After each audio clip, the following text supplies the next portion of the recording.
Hello there, and welcome to another video of Asexual Awareness Week. As you can see, I'm in a car, so I'm sure there's going to be some video and audio problems, but we're just going to roll with it.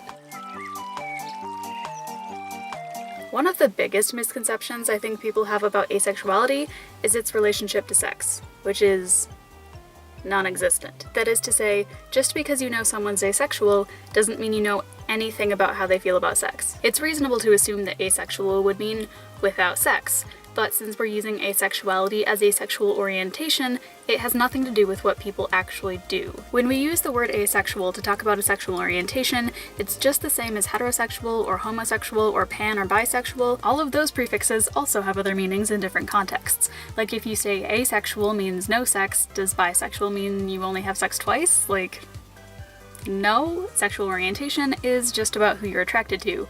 And what you choose to do about any sex drive you may or may not have is a completely separate thing. For instance, some asexual people are just repulsed by the idea of sex. And that's fine. They're not sexually attracted to anyone, they can choose not to have sex. No big deal. Other asexual people are kind of indifferent to the idea of sex. It might be okay, they're still not sexually attracted to anyone, but they might do it if their partner wants to, because it's like, it's not really a big deal. It's not great. Take it or leave it. And the same kind of variation exists in everyone, regardless of sexual orientation. Some people are perfectly fine with having sex with someone they're not exactly attracted to because they want to have sex.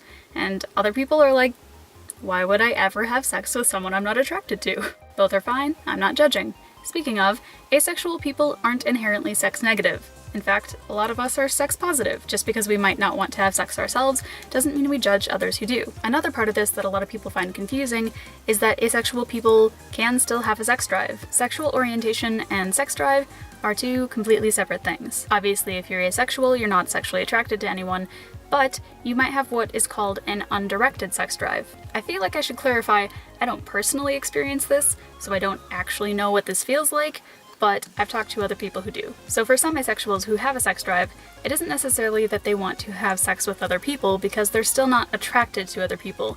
Some people have described it as like an itch that they need to scratch. Some people find pleasure in sexual activity, whether that's partnered or not. And I've heard it may be a little bit more difficult because you're not necessarily thinking of a person, you know, things asexual people have to deal with that you don't think about. So to summarize this, some asexual people can and do choose to have sex. They might be in a relationship with people who aren't asexual and they want to please their partners. They might enjoy the physical and or emotional connections that can provide. I can't personally relate, but do what makes you happy. Also, before you click away from this video, if you are asexual, there is an asexual community census that is going around right now. It's completely anonymous, it takes less than 5 minutes to complete, and it's just basic information about how you identify with your sexual orientation, romantic orientation, gender, race. So if you're interested in that, I'll link it below.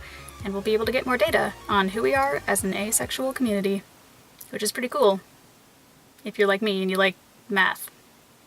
That is it for today's video. There's just a couple more because Asexual Awareness Week is almost over, so if there's something I haven't already covered that you really want me to cover, let me know in a comment or contact me on social media. If you could like this video, that does actually help spread awareness because it helps it reach more people. I hope all you aces had a good day, and I will see you tomorrow.